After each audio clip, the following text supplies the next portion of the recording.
Good morning everyone. It's Chandrakala here. Today we will start second section of chapter 10, electromagnet and its uses. Actually this topic has been reduced from the syllabus, but still we will see it surfacely because we will need it next year. That means in 10th. So our topic is electromagnet and its uses. See, in last section we have seen that we can produce magnetic property in a magnetic material in the presence of a magnet, permanent magnet. And as soon as we will remove our magnet, then the magnetic properties in the magnetic material will be lost and again it will become simple magnetic material as it was previously. Similarly, we can also produce magnetic property with the help of electricity, because actually electricity and magnetism are interrelated with each other. That means if the current is flowing through a conductor, then a magnetic field will be produced around that conductor. That means with the help of electricity we can produce magnetic properties. Similarly, if we will change the magnetic field lines, or in other words we can say magnetic flux, we can produce electrical field or electricity there. That means electricity and magnetism are interrelated with each other. With the help of electricity we can produce magnetic properties. Similarly, with the help of magnet we can produce electrical properties or electric field. So the first topic is electromagnet. Our first topic is electromagnet.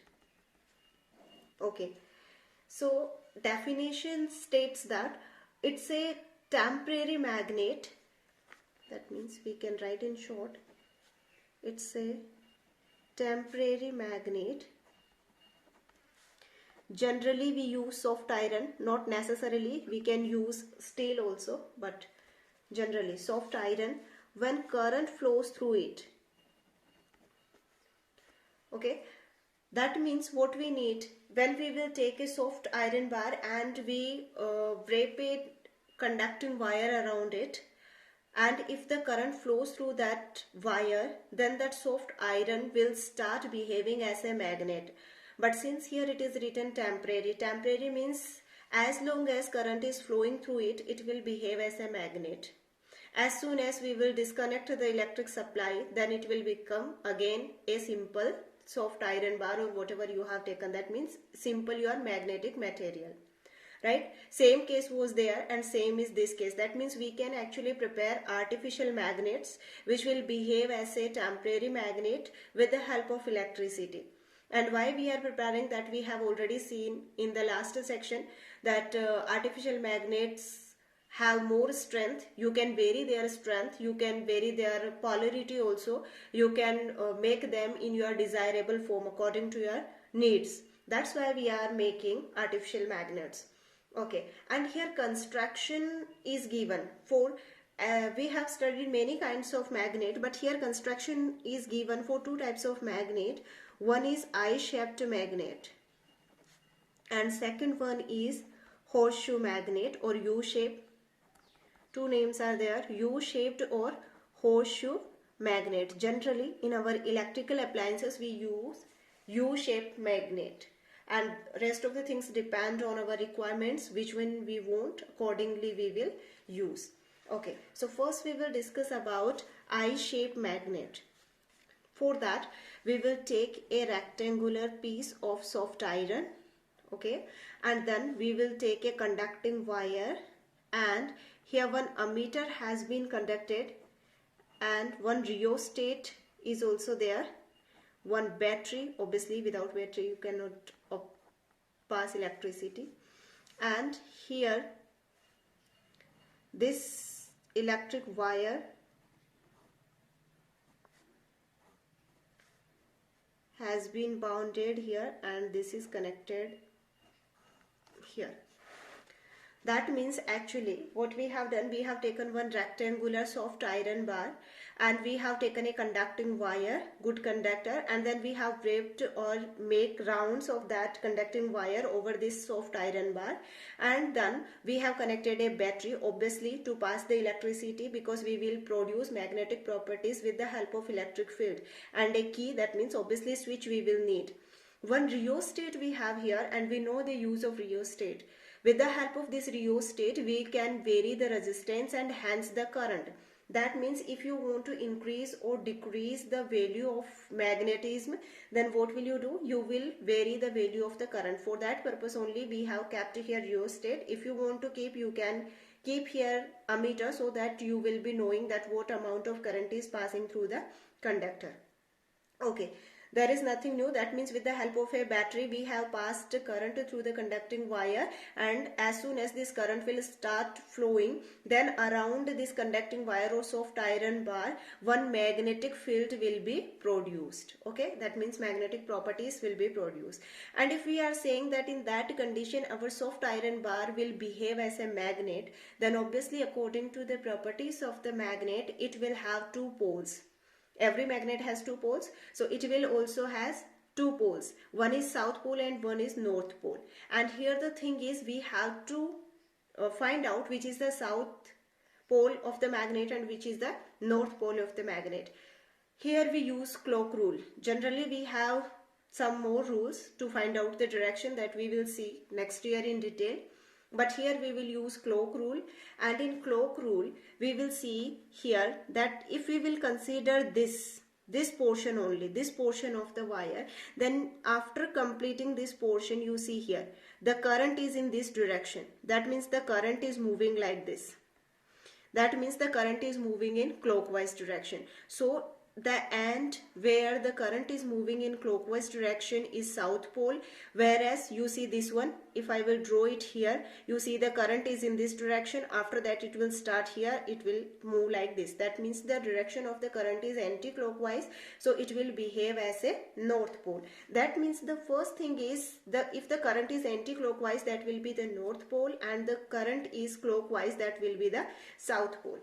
But one important thing which we have to keep in mind is how you are bounding this wire.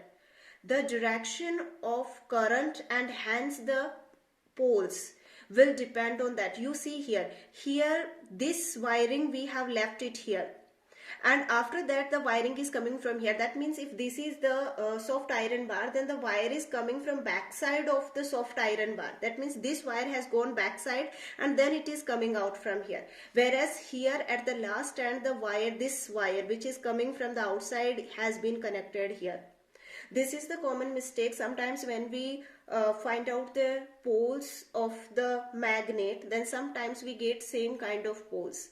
This is the thing. That means whenever we will frame an artificial magnet, then how we are wrapping that wire, conducting wire around that magnetic material, that is important. Accordingly we will get the polarity.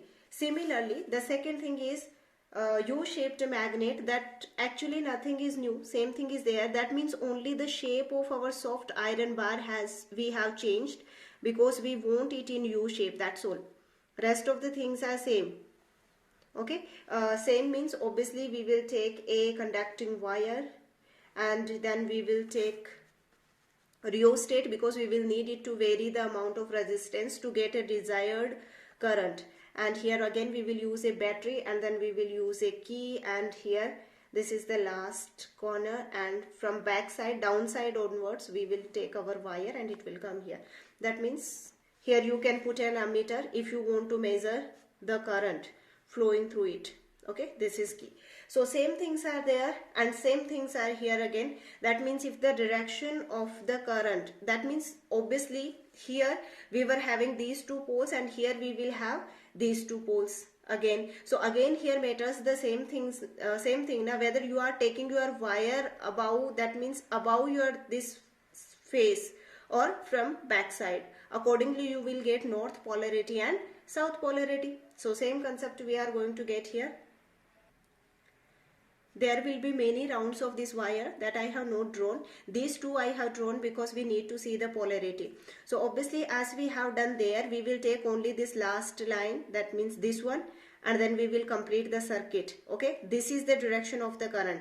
That means the current is moving like this. That means the clockwise. Clockwise means south pole. Similarly, we will make this here, and when we will complete the circuit, then you see we are getting this is the direction of the current, that means the north pole. So the north polarity and the south polarity will depend how you have wrapped your wire, and also here, because as soon as you will change the direction of the current, because you know the current always flows from positive terminal to negative terminal.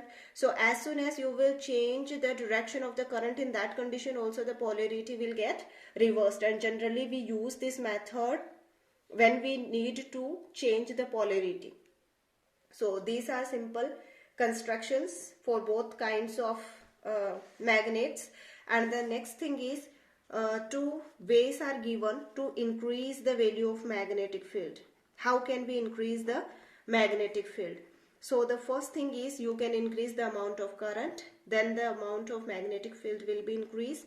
And the second thing, you increase the number of turns. That means how long wire you have taken and how many turns you have made here. That will vary the amount of magnetic field. If the number of turns will be more, then the magnetic field will be more. Similarly, if the current flowing through it will be more, then the amount of magnetic field produced will be more. Our next topic is about permanent magnet. So we don't have to discuss anything about that. From 6th class onwards we are learning about permanent magnets. You know that they will have a fixed shape and size. You cannot change them. They will have a fixed shape and size. Second thing, they are not very strong. And the third thing is you cannot change their polarity. Can't change polarity. That means the natural magnet will have its specific north pole and south pole. We cannot change that. So these are the main things about the permanent magnet, means natural magnets actually, which we are getting in the nature. Otherwise, with the help of this electricity, we can also make permanent magnet if instead of soft iron, if we will use steel. Because actually there are two terms, that is magnetic permeability and retentivity. So actually steel is having high magnetic retentivity. The retentivity means once we have here two terms, magnetic permeability and magnetic retentivity. Permeability means the characteristic property of a magnetic material, how strongly it can get magnetized. That means how strongly a magnetic material can get magnetized. Okay, or we can say that how strong magnetization power it is having.